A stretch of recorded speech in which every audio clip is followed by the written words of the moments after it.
we're going to optimize our newly built Windows 7 virtual desktop machine so that it runs optimally as a virtual desktop.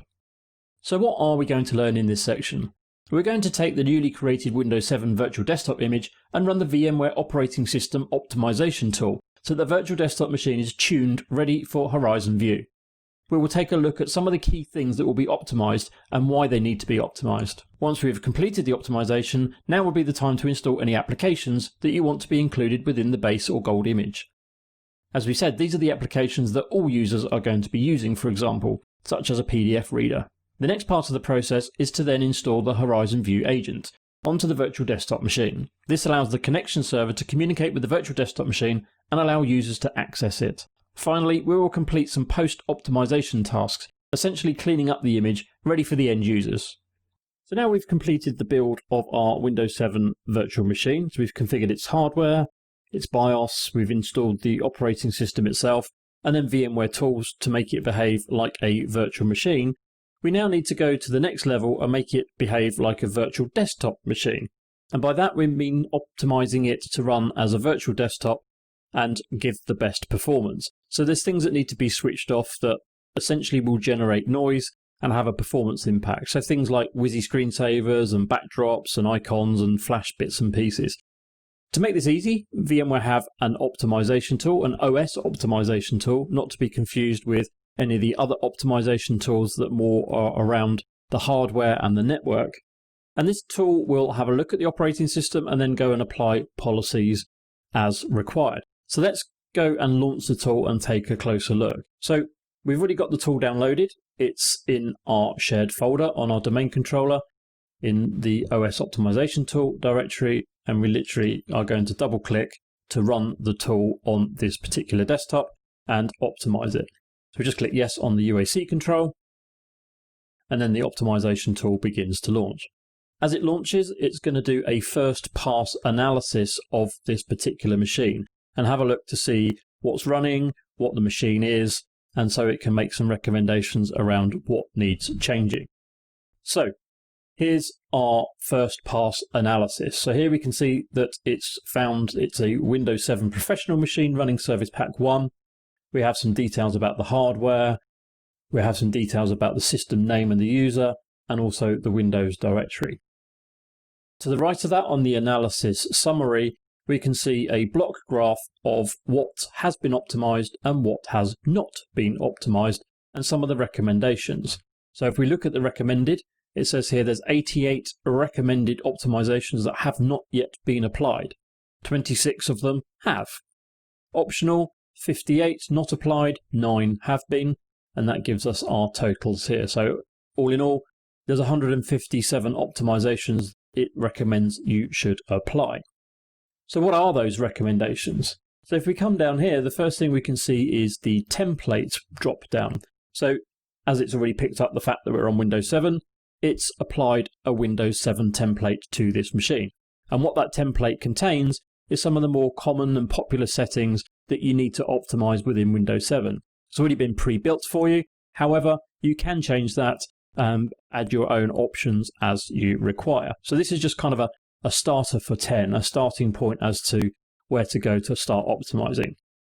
So for example, you can see some of the bits and pieces here down listed on what it's going to optimize. So things like IP version 6 disable, you'll see things around the backdrop and screensavers, a lot around visual effects, so things like aero and smooth edges. It's basically tuning this for the best performance possible. We don't need any unnecessary graphics running on the virtual desktop machine. Particularly if you're in a constrained area, you need to narrow that right down so as not to consume lots of bandwidth, and particularly if you have a low latency connection or high latency. So those are all the options that it's going to look at, and then it's going to give you a bit more detail about those. So here we talk about power settings. So we're going to set the start button to log off. We don't want to power the virtual machine off. It needs to be powered on, ready for the next user. So let's change the settings on the start button.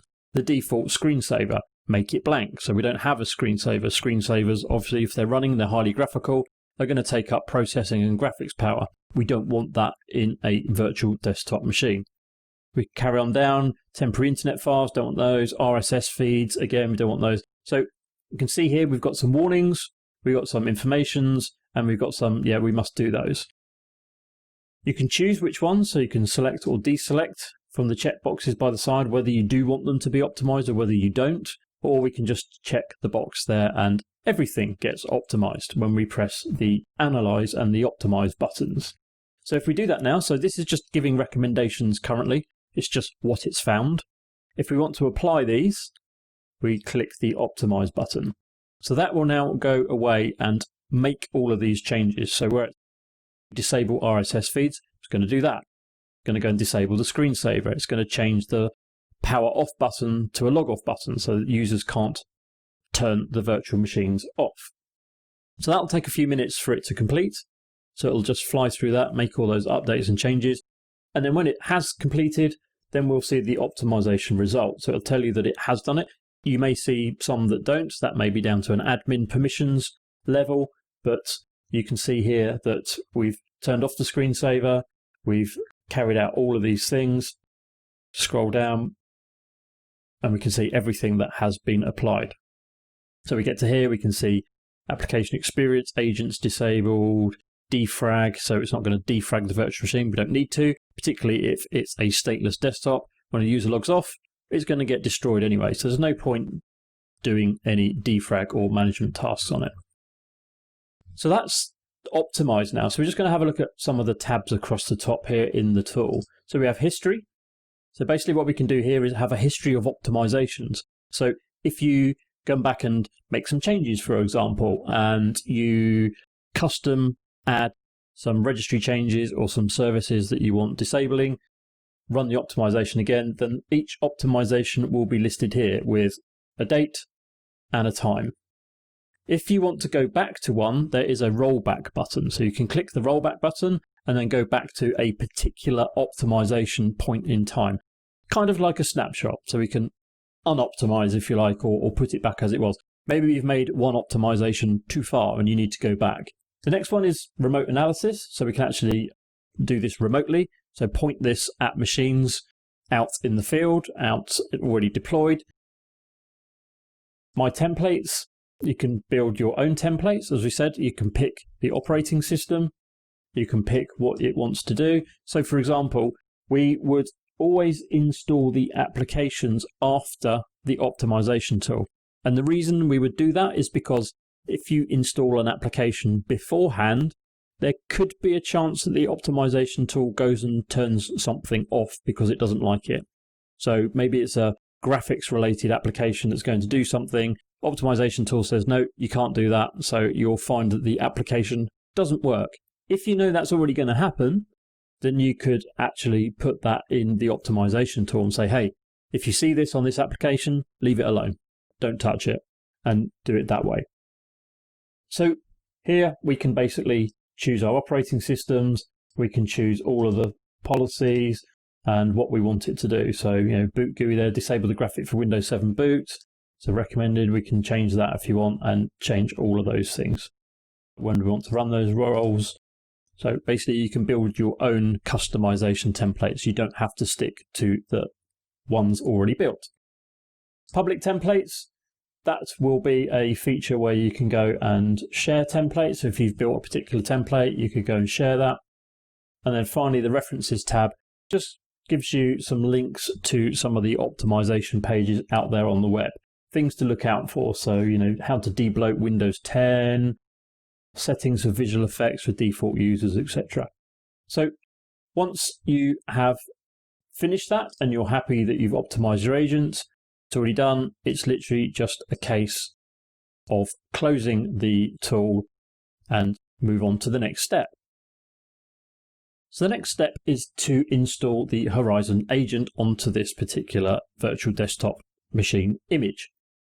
The Horizon agent is allowing the desktop to talk directly to the connection server so that when an end user requests a desktop from the desktop pool, then a Horizon connection server can speak to the desktop and they can communicate. It also includes a number of drivers as well, which we will see as we launch it. So to install the agent, it's just a double click.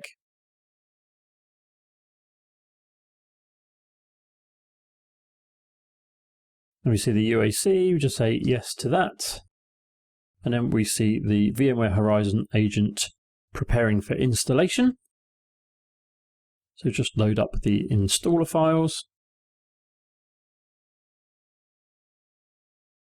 And now we see the installation wizard for VMware Horizon Agent.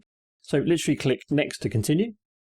First screen we see is the license agreement. We need to click the radio button to accept the terms of the license agreement. Next to continue. And then we have the option to choose the network protocol configuration. So we have the choice of IPv4 or IPv6. So what we need to make sure is that we match the IP version to that of our environment. So when we installed the connection server, we chose IP version 4. So we'll do the same here and click Next to continue. And now we see our custom setup. So this is the elements that are going to be installed as part of the Horizon agent. And this includes some more drivers in addition to those that came across as part of VMware tools. So for example, we can have USB redirection. We have the VMware virtualization pack for Skype for Business. So if we want to do some audio and video using Skype, we have the Horizon View Composer agent. So if we're going to do linked clones, which we are in this case, so we need to make sure the agent is installed on this image. Real-time audio video. We have the VMware Horizon Instant Clone agent. So we're not going to deliver this one via instant clones, so we don't need to install the agent. We have client drive redirection, virtual printing, the management agent for vRealize operations, view persona management, scanner redirection, smart card serial port redirection, and a few other flash and video related services and drivers. So once you've selected those, click Next to continue. We see the ready to install the program. It's going to be installed in Program Files, VMware, VMware View, and Agent. If you're happy you've selected everything, click Install to start the installation. This is going to take a few minutes, and we'll see the status bar start to progress. So it's just going to validate the installation first to make sure it's the right machine. So we're going to install some files, copy the files over,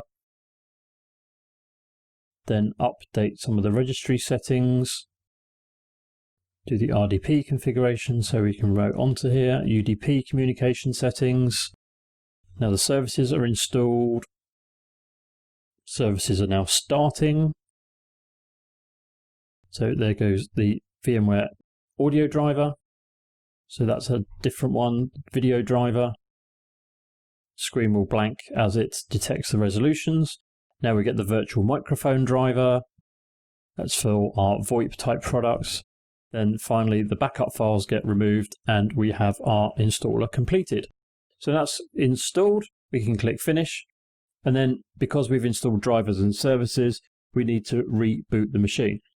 But for now, we're not going to reboot just at this point because we're going to complete some housekeeping tasks. And that's basically cleaning up this image. So we want to give it to the users in as clean a state as possible. We don't want any rubbish, temporary files, installers, those kind of things. So things like empty the recycling bin. If you've downloaded some applications from a browser or browsed while you're on here for updates, go clean up the browsing history, i.e. delete it, delete the cache, any passwords, obviously make sure you haven't saved any. Then go into any temporary directories, remove any temporary files, same for any installers or anything you've copied locally onto the machine. And then one of the other final things is just open up a command prompt and then just release the IP address because we want it to get a new IP address when it is built as part of a desktop pool and connects to the network. So just ipconfig/release will do that. So that will release the IP address. And so it can pick up a new one when it becomes a new virtual machine. So once you've tidied the image up and it's all ready to go, apps installed, everything deleted, and it's absolutely perfect for an end user, we can then go and restart the machine or close it down. So that's our optimization and our agent and post-optimization tasks all completed. In the next video of this section, we're going to prepare the virtual desktop machine for delivery to the end users.